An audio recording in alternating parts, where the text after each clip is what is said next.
Human beings thrive on work. Independent of money, work brings us satisfaction, fulfillment, and happiness. It's indisputable. Work and happiness are deeply linked. But for these Americans, finding sustainable work is a daily challenge. There are 47 million Americans who live in poverty and survive only with the aid of a complex system of public assistance. But this well-meaning system can have devastating consequences. There's so many good people who are just in an unfortunate circumstance, who just get left behind. Welfare was like last option for me. People would look at me in disgust. I want to explain to them, I'm going through something right now. This isn't me. You know, understand. None of us likes the idea of supporting people who can't support themselves. And the poor, most of all, don't like the idea of being on the dole. Once you're poor, there's no getting out of it.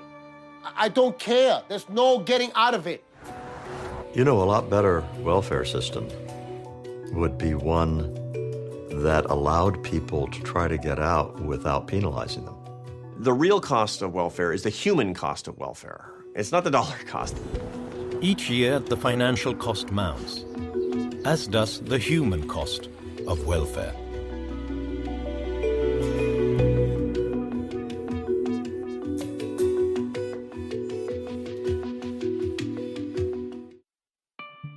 Major funding for this program.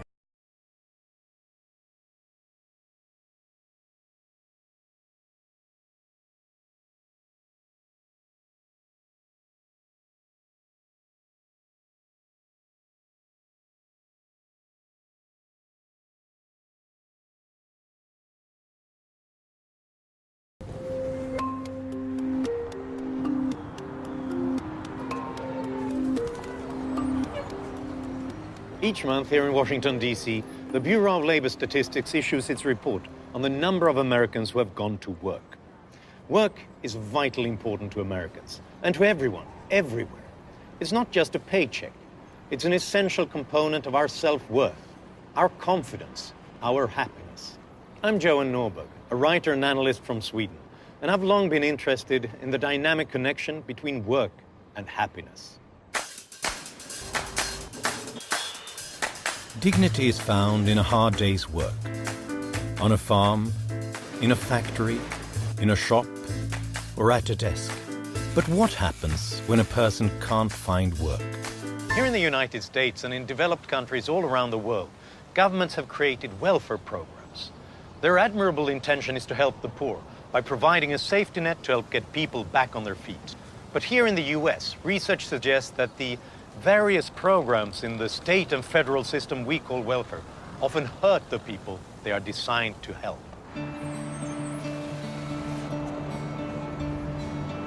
We will meet real people whose dreams and aspirations are defined and confined by a well-meaning system. Their stories represent millions of others for whom the safety net has become a trap. Their challenges and the odds they face are daunting, often insurmountable. It reminds me how important it is that I need to be self-sustaining, that I need to be independent. Chris is a divorced mother to 4 daughters, one of whom was born with cerebral palsy and requires constant care. She seeks the independence she once had through a career, but the system seems to work against her. I just expect more out of life and better. I didn't wake up saying I wanted to be on welfare because welfare was like last option for me. Monique was born into poverty. She recently married the father of her youngest child, but has discovered that marriage comes with a very real financial penalty when one is on welfare. Currently unemployed, she's determined to overcome and find work to support her family. I've been on welfare practically all my life. You know, growing up, before I was born, welfare existed in my family. Angel is a single father of 2 growing children. He's a third-generation welfare recipient, suffered parental abuse and lived a life of crime as a young man. With all that behind him now, he still feels stuck in the system. In prison, they take you and they shave your head. They give you a prison outfit and they give you a number. They tell you, learn this number. This is who you are. Richard is resetting his life after 20 years in prison. Raised in poverty by drug-addicted family members, Richard's life was immersed in crime from an early age. He is now determined to turn his life around. All of these people search for work and for happiness. All of them face obstacles built into the American welfare system. Of all the books and articles I've read on the welfare system and of the importance of work for happiness, none are more relevant than those by Charles Murray. Beginning with his landmark book, Losing Ground, in 1984, Charles continues to write about the American welfare system. Yeah, beautiful place. Come on in. Thank you.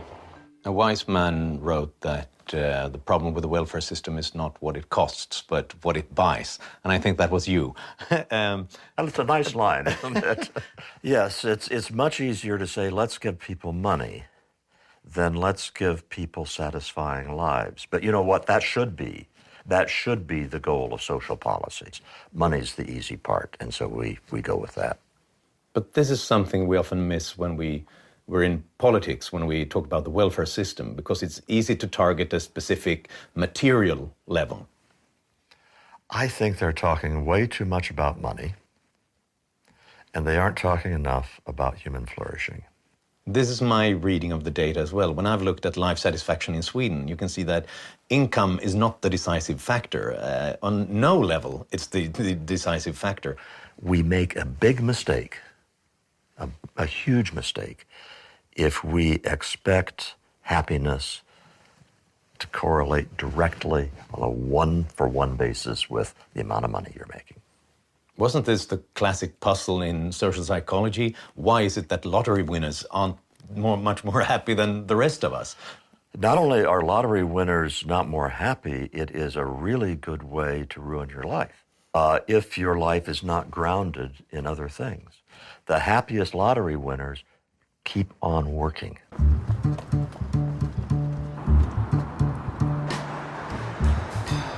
Has America's focus on material prosperity for the poor actually come at the expense of human happiness? This large granite building in Washington, D.C. houses the United States Department of the Treasury. This is where the government collects all the taxes, pays all its bills, and generally manages the country's economy. In fiscal year 2015, the federal budget included $3.8 trillion in expenditures, around $12,000 for every American man, woman, and child. Around $1 trillion was spent on approximately 86 different programs, making up what's called the welfare system. Politicians and experts have differed on the increases and decreases in the level of poverty, but all agree that tens of millions of Americans are still considered poor. Chris lives in a small town in northern Washington. Originally from Kansas, Chris met and married her husband after graduating college. They had 4 children while running a construction business together. But life has been a challenge. Her second child, Madrona, now 13 years old, was born with cerebral palsy. And 3 years ago, Chris was diagnosed with cancer. It's a little too hot. The money that we were using to care for Madrona was running out. Is your chair getting too hot? Let's get out of this. Yeah, the black gets pretty warm. That's when we turned for assistance. And at the same time, that's when I was diagnosed with breast cancer. And then 6 months later, the kid's dad filed for divorce. So the domino effect of all of those things, and now here I am 3 years post all of that, still on public assistance. And really just now feeling like I'm getting my bearings in terms of, okay, how will I transition out of this place now? Mommy, where's the keys? The keys are over there. Both of my parents were very hard workers. They had a value around work integrity and providing for your family. If I want to support my family independently, have my own place where I pay my own rent, I have work. When you take work out of people's lives, there's a hole that's produced, obviously, but it's not just a hole in their time. Arthur Brooks, president of the American Enterprise Institute, writes and speaks extensively on what he calls earned success. 526. The real hole is created in their sense of dignity, in the sense of worth, in the sense of meaning. People are created to create value. Earned success is the concept that you're creating value with your life and you're creating value in the lives of other people. Chris wants to work, but can she afford to endanger her benefits? How much I work generally will decrease my benefits. There's a certain amount where I myself will lose Medicaid insurance, which is important because I have a history of cancer. It's very complicated to figure out what the sweet spot is. The way the system works, Chris would lose more benefits if she worked an entry-level job than she could compensate for with earned income.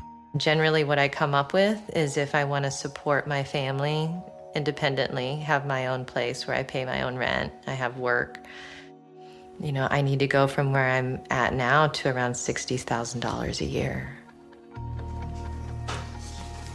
Hi, Amber. How's it going? How was the library? Good. When we're talking about how to fix the welfare system, let's start with the reality of how miserably it's run. The amounts of time that you have to spend dealing with the welfare bureaucracy if you're a recipient, the complex rules which make it next to impossible to understand how you could get out of it. I mean, how many hours can I work without losing my benefits? What are the parameters? Social scientist Isabel Sawhill is a senior fellow at the Brookings Institution and served in the Clinton administration. She has spent decades studying welfare and its effects. There's no question that there are certain disincentives built into our programs so that if you earn more money, that you're going to lose some benefits. You go to the office and you see the population of people who are working with this, everyone just looks so worn out. And I get it. Like, it just wears you down. And if I'm going to be worn down, I'd like it to be because I'm working, not because I'm, running around to different appointments. Chris receives assistance from 5 different programs, all run by separate agencies: TANF, Medicaid, Child Support, SSI, and SNAP. Each carries distinctive rules and regulations, along with separate paperwork, appointments, phone calls, and deadlines. These rules are very complicated. They're tough. And I do not blame a welfare recipient who does not know all the rules. That doesn't even make sense. See, this is why I just want to be off of the whole thing, and every time I go to my case manager and I say I need to transition off. This is maddening. I don't have time for this. And, she really warns me against it. All right. Yes, ma'am. It is time for lunch. I was just putting my stuff away. And the problem is that leads to people not working as much as they'd like to or as much as they should. So it's bad for families, it's bad for children, it's bad for individuals. Robert Doar is former commissioner of New York City's Human Resources Agency. He has an inside perspective of why he believes the welfare system is broken and what he considers might be done to address the problems. Whether it's child care or public health insurance or food stamp benefits or tax credits. We run our programs in this country through all these different separate silos of programs. And so for a recipient of assistance, they're moving around from one to the next, and they don't really know or understand why the rules are different. Whether or not Chris will succeed depends largely on the policies executed by the people who work in this building. Here at the Department of Health and Human Services, there are more than 80,000 full-time employees administering the programs designed to aid America's poor. But despite this army of people and $1 trillion in resources, the unintended consequences of those programs can prevent the poor from getting back on their feet. One big problem is the welfare cliff. If we follow earnings as income increases, food stamps, housing and TANF begin to bottom out, leaving recipients in a worse financial position. Even if a recipient keeps working, the cliffs continue as income rises, making the jump to work financially risky. To make matters worse, it is unclear exactly when benefits are lost. The rules change by state, legislation, income, and number of dependents. In the welfare cliff situations, each additional dollar of earnings, each opportunity for a promotion, each additional number of hours becomes a balancing act that a welfare recipient has to decide. Do I want that, or will I lose too much in child care assistance, or will I lose too much in public health insurance coverage, or will I lose too much in cash supplemental aid? And that kind of dynamic is not healthy, and it's not helpful. You know, a lot better welfare system would be one that allowed people to try to get out without penalizing them.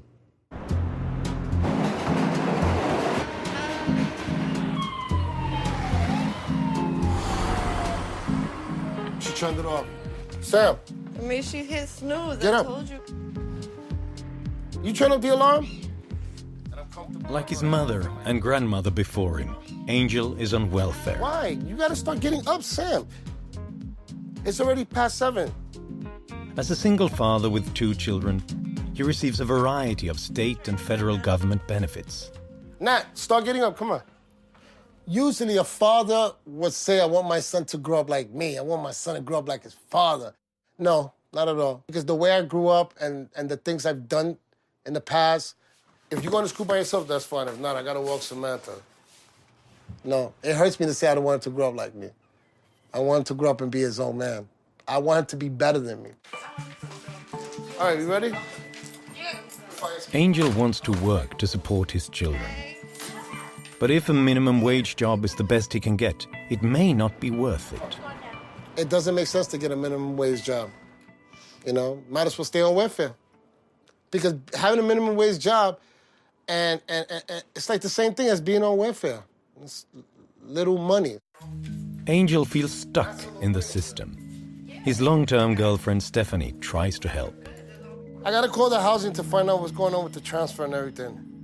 Okay. Yo, you gotta go with me to the child support to straighten this out. They said you have to go down and file for a modification, and they should stop it right away. That's what they told me. Every paper that I got on top of my shelf right here is nothing but bills and bad news.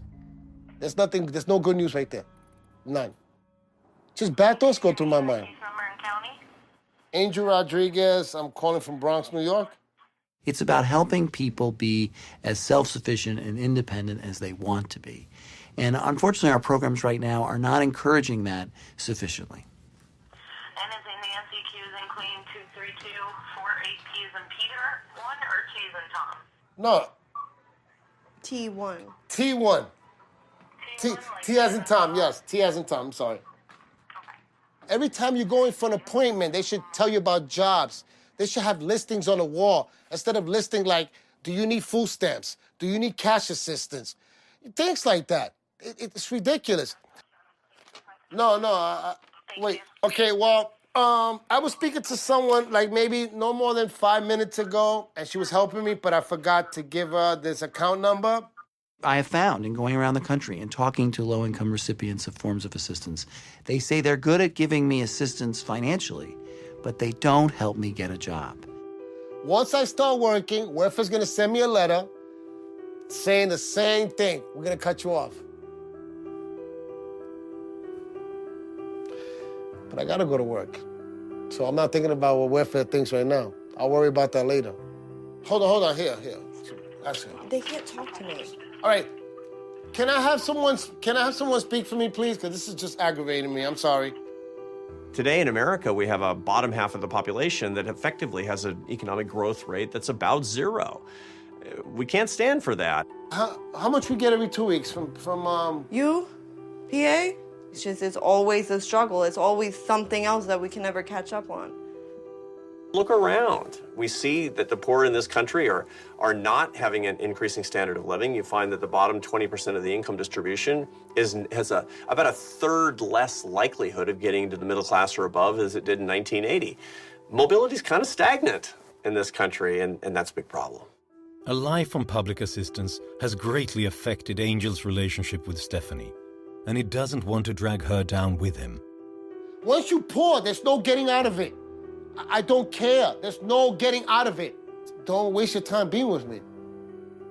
Why I tell you these things, man?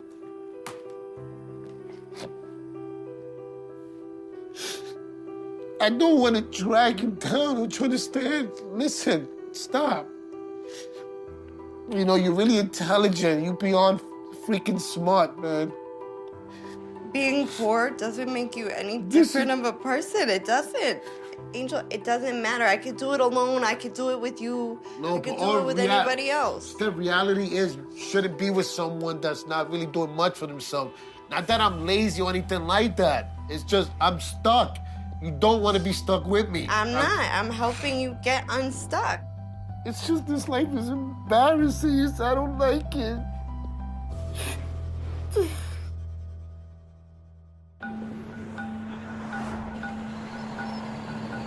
Poverty produces stress, and stress takes a toll on relationships. Inadvertently, welfare has magnified the effects, penalizing marriage and encouraging single parenthood. Charles Murray has strong feelings about the impact of welfare on the family. Do you think it's fair to say that welfare programs have undermined the family as an institution by discouraging marriage? Absolutely, they've undermined marriage as an institution. It has contaminated, corrupted, undermined, eroded the social penalties and rewards that have made communities function for millennia. We have had growing numbers of single-parent families in the U.S., and they tend to be poor. They're 4 or 5 times as likely to be poor as a family that has 2 parents. But now single-parent families are about 1/3 of all families and still growing. We have a much more costly and serious problem on our hands. Poverty is caused by a variety of factors, but there are ways to reduce the risk. Poverty rate right now is about 15% of all Americans being poor. If you graduated from high school, if you worked full-time, and if you didn't have children until you were in a stable 2-parent family, the poverty rate would fall to 2%. The real problem with the welfare system is that it provides short-term incentives that are bad, masking long-term outcomes which can destroy your life. But they mask them pretty effectively. Monique has been on welfare all her life. She watched as her mother died of AIDS and later had her first child at age 16. Just trying to find love in all the wrong places and bumped into my son's father. I was expecting to have a family, and he was just looking for somebody to just lay around with. At the time, welfare seemed like a solution to her problems. When I first got on welfare, I felt like I was getting into a jacuzzi, relax. I was able to take care of my son. But then you start, you sink. Everybody sinks. You're 16, 17 years old. You're pregnant. You are going to get a reasonable cash income from your point of view at that age of life. You're going to get maybe a free apartment. You're going to get food stamps. You're going to have health care for the baby. All these things. All of them make it easier to have that baby and not necessarily say to the guy, step up to the plate and take care of it. As single parenthood rises, increasing the rate of poverty in America, the risks of single motherhood and the importance of marriage become critical. If you and your romantic partner are using condoms, at the end of a 5-year period, your chances of getting pregnant are 63%. The probability at the end of 5 years that you're going to get pregnant using the pill is 38%. Now, most people don't know that. If you use a long-acting form of contraception, and that means either an IUD or an implant, then your chances of getting pregnant are around 2% at the end of 5 years.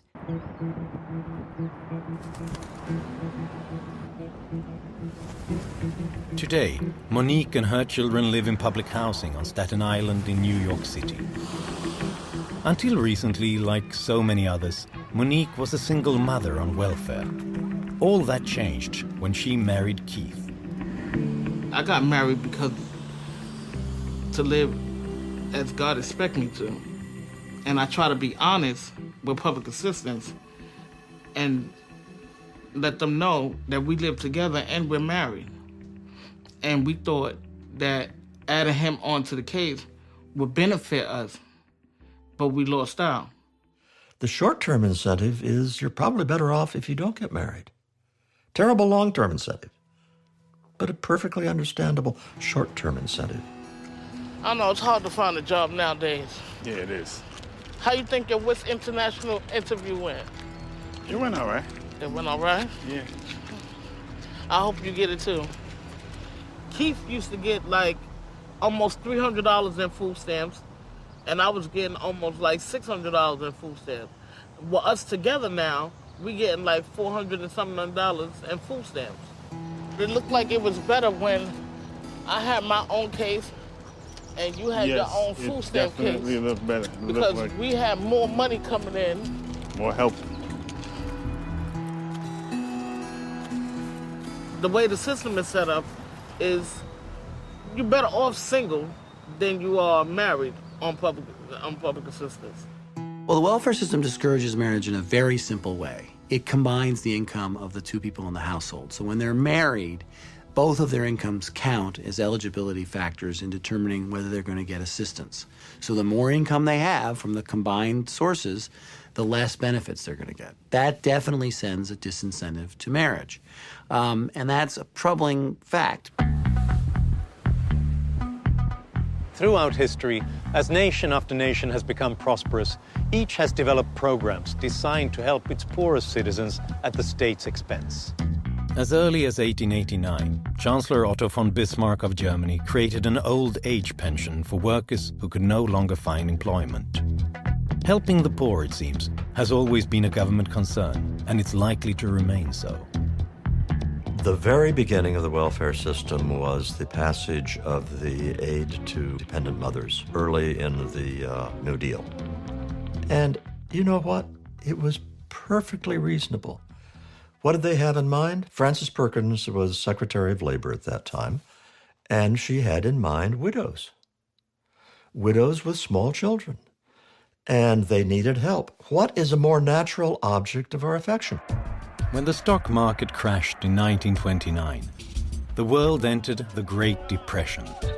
After his election in 1932, Franklin D. Roosevelt instituted federal reforms to help the poor, including cash assistance for single mothers.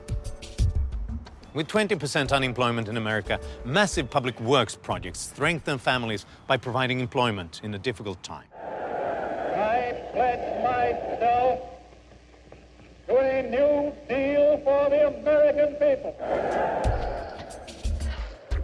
Roads, public parks, dams and bridges were built, tying work directly to assistance. But even President Roosevelt realized that there was a limit to what the government could do. President Roosevelt certainly said often that welfare was not intended to be for a lifetime and not intended to replace work. And to the extent that we've gotten away from that sentiment in some of our programs, that's unfortunate. The lessons of history, confirmed by the evidence immediately before me, show conclusively that continued dependence upon relief induces a spiritual and moral disintegration, fundamentally destructive to the national fiber. To dole out relief in this way is to administer a narcotic, a subtle destroyer of the human spirit. We must preserve not only the bodies of the unemployed from destitution, but also their self-respect, their self-reliance, and courage, and determination. It all started out so innocently. And if I'd been alive then, I would have been in favor of it then. But it ratcheted up very slowly. Even by the end of the 1950s, the welfare rolls were small. The amounts of money were small. Welfare really was not, at that time, an attractive way to try to live. Roosevelt remained true to his convictions and phased out emergency public projects as the economy improved. From the 1940s to the 1960s, poverty fell dramatically in the United States. In 1964, the Great Society and War on Poverty programs were inaugurated in the United States from President Lyndon Johnson. And this administration today, here and now, declares unconditional war on poverty in America. The ideas were great. I mean, you listen to the early speeches, and it was soaring rhetoric about the whole human person, the dignity of people, and not wanting people just to be on the dole. Our aim is not only to relieve the symptom of poverty, but to cure it, and above all, to prevent it. And great intentions, but they weren't fulfilled. The truth is that dependency grew and grew fast. More and more families were multi-generations in poverty as a result of these programs. Johnson's War on Poverty was an admirable attempt to deal with a problem that had been kept in the shadows for too long. We really thought that it was very simple. And by we, I mean me too. You have people who are unemployed, have a jobs program. That'll take care of that. You have schools in the inner cities that are turning out kids who don't know how to read and so forth. Pay teachers more, put more resources into the school. You'll get better results. Where we failed is to make people more self-sufficient. I don't think we've done a very good job there. There were a whole bunch of things that seemed like they would be easy to do, and within half a dozen years, it was quite obvious they were really, really hard to do. I mean, there was so much poverty. How do you solve that? And the answer was, according to many of those programs, spread money around. People don't have very much money, and so you give them more money, and then they'll be able to flourish. They'll be able to thrive more. Well, that's not right. Instead of ending poverty, progress slowed, and then it stopped altogether. In 1996, President Bill Clinton instituted work support and time constraints, determined to get the train back on the tracks. So, Mr. President, a long time ago, I concluded that the current welfare system undermines the basic values of work, responsibility, and family, trapping generation after generation in dependency and hurting the very people it was designed to help. Today, we have an historic opportunity to make welfare what it was meant to be, a second chance, not a way of life. Bill Clinton had the advantage of a couple of decades of social science that told him how hard it was to do the things that LBJ had thought he could do easily. It was a bipartisan effort, but it was controversial, to be sure. It said very clearly that there's a two-way street here with public assistance. If you want our assistance, you need to do something to show that you're being responsible and moving toward the workplace. You didn't find a job, you get kicked off the rolls. It's what we call shift and shaft. It shifts the problems to the state and local levels, but most of all, it shafts poor people and their children. The opposition to it was expressed by the left in just those terms, that it was going to be Calcutta on the Hudson. When we did interviews with mothers who'd been on welfare, they said they wanted to work. It wasn't a right or an entitlement. That was extremely important. And what was the best part about that act was that people responded. And sure enough, when we reformed welfare and provided them with more child care and more wage subsidies when they went to work in droves. Applications for cash assistance plummeted to record lows. But other programs like the Earned Income Tax Credit were expanded to help offset taxes for low-income Americans. We replaced the welfare program with several other programs, most importantly, something called the Earned Income Tax Credit, which is a wage subsidy that you only get if you're working. Today, it is lauded on both sides of the aisle for promoting work and therefore happiness. Despite the success of the 1996 reforms and the best intentions of Roosevelt, Johnson, and Clinton, today's welfare programs remain a labyrinth of individual agencies, with budgets rising every year. It has almost endless rules. If you earn too much at your job, you lose benefits. If you save money in the bank, you lose benefits. If you marry someone with income or savings, you lose benefits. In order to avoid penalties like that, people improvise, and that creates activity in what is known as the underground economy.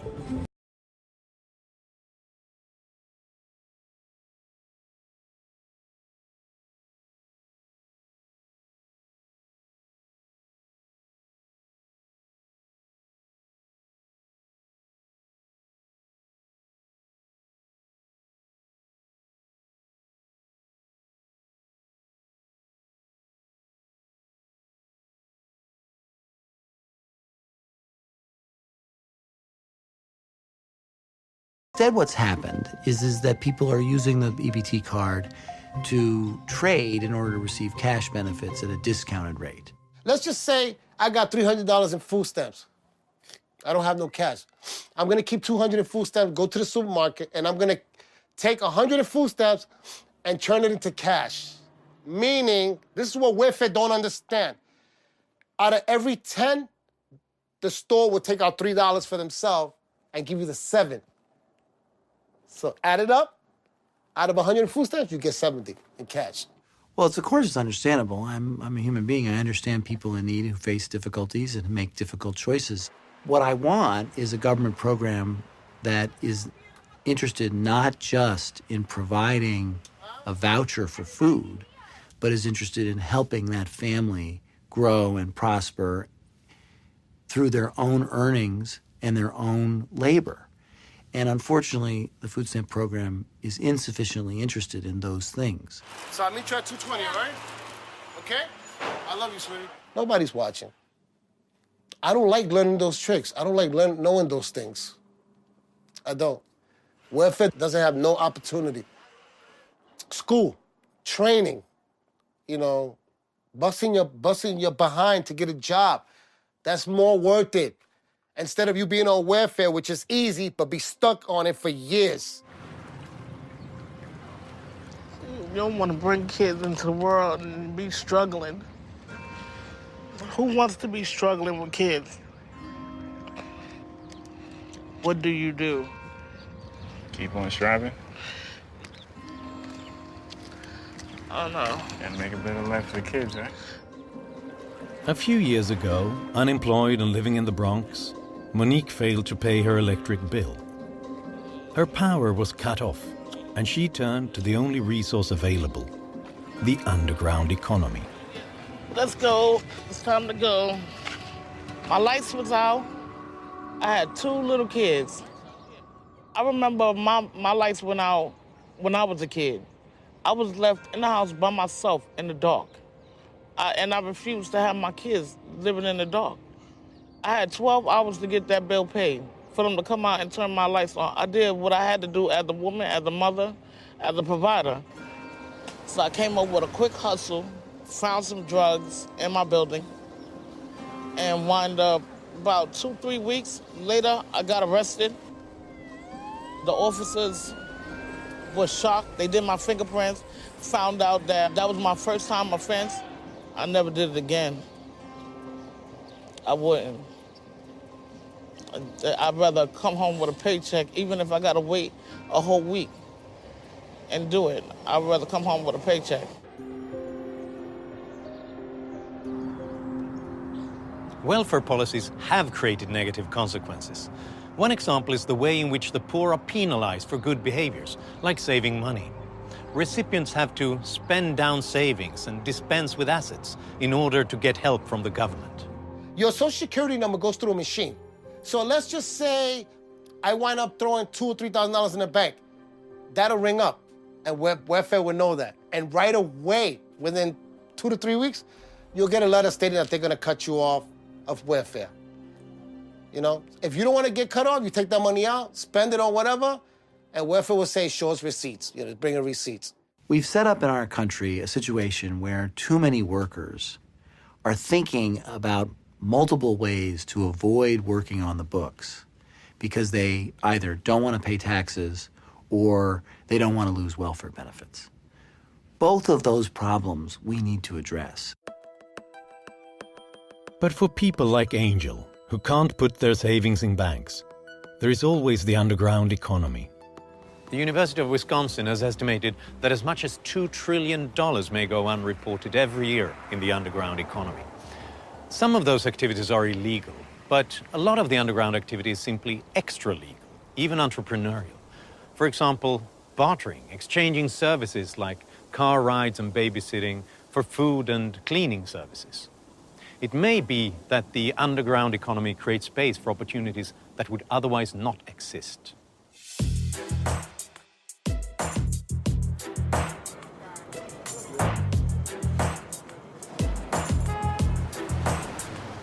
I'm Paris. I love sneakers. My name is Rowdy. I'm actually out here camping out, as you can see, for the new Jordans coming out tomorrow. I do it mostly to collect. Like, I've been collecting sneakers my whole life. I had to, at some point, like, almost 200 pair of sneakers. It's a sneaker culture. Like, we all a part of it. Every weekend there's a new sneaker that comes out, so we try to get as many as we can. If I sell all of them, hopefully I'll probably get enough to buy a house or something. Like, they go up in value within the year, especially if they're brand new. We do this basically for a living. Like, I've been doing this for almost like 6 years now. Stores like Flight Club, Sneaker Pawn, and conventions like SneakerCon provide opportunities to buy, sell, and trade second-hand sneakers. Chase Reed of Sneaker Pawn is well acquainted with the new booming business. So basically, we're a sneaker bank. People can come to us and get money instead of having to go to a bank or having to go through somebody else. Because of the possible penalties that come with a traditional bank account, sneakers have become an inventive way to save. Buying sneakers is not throwing money away because it's an asset, just like everything, just like a house would be, just like anything you own is an asset. Same way you trade baseball cards, same way you buy baseball cards, you sell them. Same thing with sneakers. If you up to do the swap, I'll do the swap, but Which ones? I don't know. I got those already. If you get 10 sneakers a week for $200 and you sell them for $300 and you do that for 40 releases, you get $40,000, and that's just off of 10 sneakers. So imagine if you get 20, that would be $80,000. If you get 30 sneakers, that would be $120,000, and so on. That's not including sneakers that go for $2,000. That's only sneakers that cost $300. Thanks a lot, man. All right. Appreciate it, all right? I think anybody in poverty, it's a million ways to get out instead of going to sell drugs, and sneakers are a big way to get out. All right. Look, Chase, I'll see you later. Definitely. All right. Probably be back in a couple days, bro.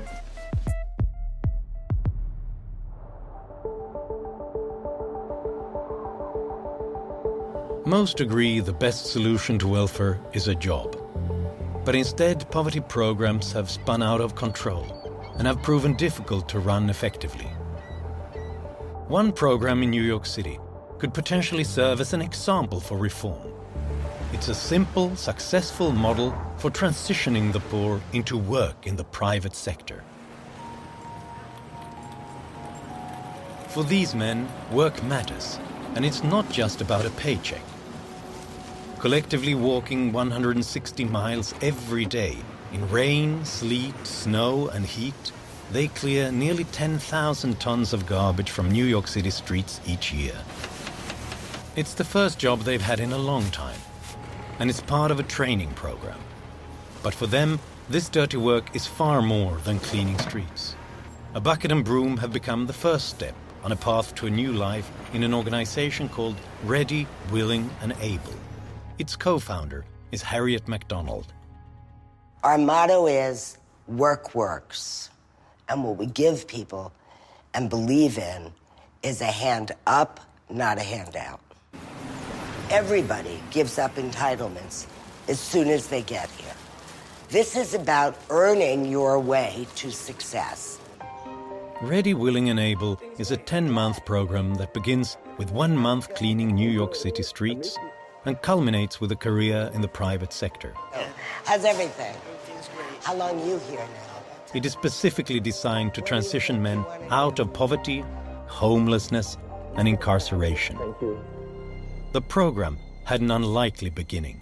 I was actually a screenwriter living in Beverly Hills, and I was hired to write a screenplay about a homeless little girl who actually was a real person.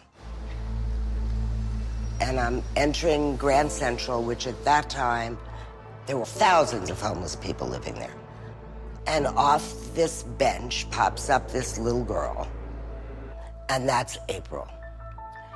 And she knew all the homeless people because she had lived there so long, and she was only 17. And she had the quality of a wild bird in this great station. Harriet became immersed in April's world, and the two formed a strong bond. And I thought, well, I'll go home, I'll write this screenplay, it will save her. And about a week after I finished the first draft, I got a call that she'd killed herself. Fueled by April's death, Harriet returned to New York, where she married homeless advocate George MacDonald. In 1985, they founded Ready, Willing and Able. At that time, everyone said they're too lazy, they're too crazy, they don't want to work, and all that stuff. Ready, Willing and Able's first contract was to provide basic maintenance for New York City's homeless housing. From the first day, they outproduced the contract. That was their level of motivation, and we knew then that we had it right. And since we've begun, we've generated $750 million in revenue, putting $250 million into the pockets of the people who work so hard in our program. And our budget is $50 million a year right now, and we're growing.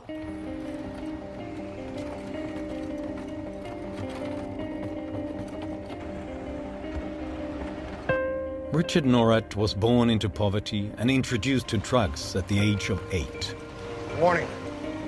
I had slept in cars. I had slept in trains, rooftops. I've eaten from garbage. I wanted to die sometimes. I mean, I wake up in the mornings and I was so dirty and smelly. And I'd get on a train or a bus and people would look at me in disgust. And it would hurt because I could see them looking at me. I didn't even have to look at them, and I could feel them looking at me. And I want to explain to them, I'm going through something right now. This isn't me. You know, understand. Richard was serving a 20-year prison sentence when he found out about Ready, Willing and Able. When he was paroled, they were his first and only option. So that's cool, yeah. When I got here, they accepted me. It was cathartic. A weight was lifted off my shoulders. I got to eat. I got to shower. I slept in a great bed. The energy here was so positive. Everybody's building. Everybody's calling me sir. Nobody calls me sir. So how long you been with us now? 19 months now. I remember you saying to me once that do all you can while you're here, because by the time you look, it'll all be over. Yeah.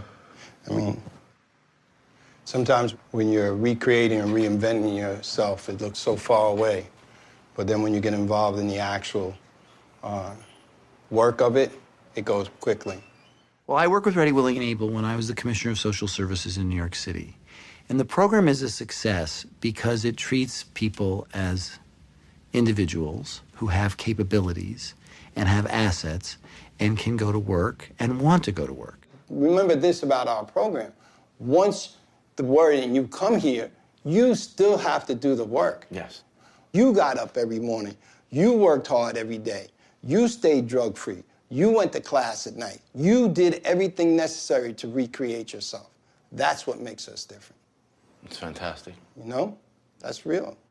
The most important thing we can give people is economic opportunity. They will do the rest, I promise. These are guys that nobody wants to deal with at all, and yet these are the people that are involved in the Ready, Willing, and Able program. And they have astronomically high rates of success in the job market, low rates of reincarceration, and high rates of flourishing and happiness. I was talking to a guy in New York who had been in prison for a long time. He was working for an exterminator company. It was the first real job he'd had. And I asked him, are you happy? And he said, let me show you something. I said, look at this email. It's from my boss. And the email said, emergency bedbug job, East 65th Street, I need you now. That's the first time in my life anybody has ever said those words to me. That came through work. I never thought I could ever associate my name or my life with a career. Doctors have careers, lawyers have careers. I'm licensed in the state of New York.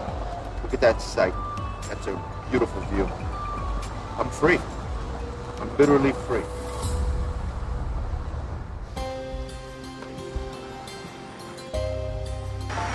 Here, look for it. Here, the email's in there. Look for it. It says it, right? Yeah, it says your background check is cleared and we're excited to offer you a position.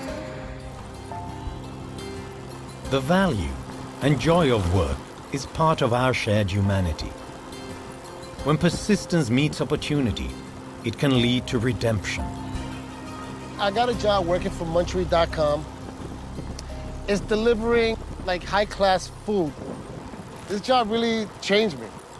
I love it. This job, you know, it's the best thing that's ever happened to me. Steve, come get your coat. Kayla, come get your coat. Yeah, grab your book bag. Okay, who's first today? Me. Steve. I'm second. For me to earn my own success is a big deal. The training I have coming up is a home health aid training. It's an opportunity of a lifetime. That's how I look at it. Monique cannot wait to start work as a home health aide. When I put on my uniform, I'm getting up at 5 o'clock in the morning. I'm gonna be fully dressed. I'm gonna be ready. I've been waiting for this opportunity for a long time. Oh, you did it. You did it. All right, go to your speak button. Let's see how it sounds. But for Chris, things changed tragically. Just months after filming, her courageous daughter Madrona passed away suddenly. Moving forward with Madrona's spirit of facing challenges, Chris made new plans. She has relocated to a nearby city to find work and a better future for her girls.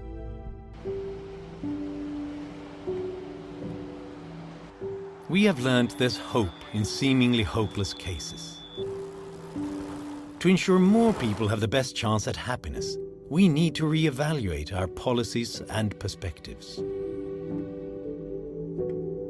The whole idea of send us your huddled masses engraved on the Statue of Liberty. They didn't say, send us your huddled masses and we're going to park them in public housing and give them food stamps and make sure that they're out of sight to everybody. No. The problem that we have is not just the misdesign of programs. It's not that we're spending too much. It's that we have the wrong philosophy. Poor people are not liabilities to manage. They're assets to develop.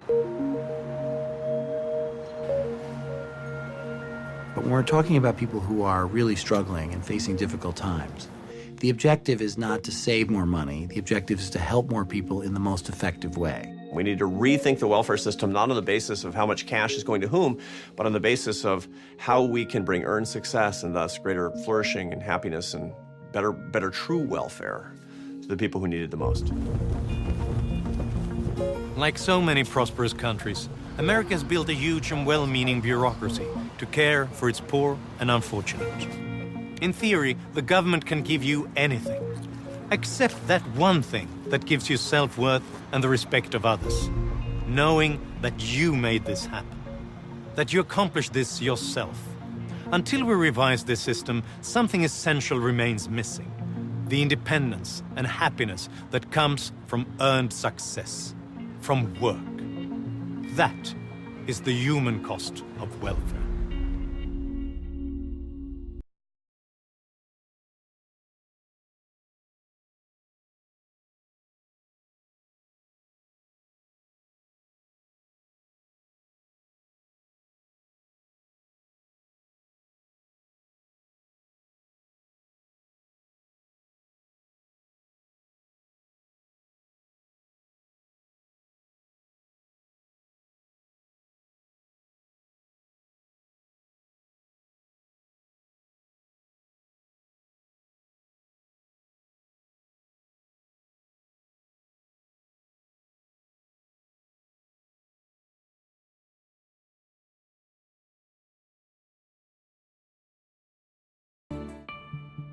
Major funding.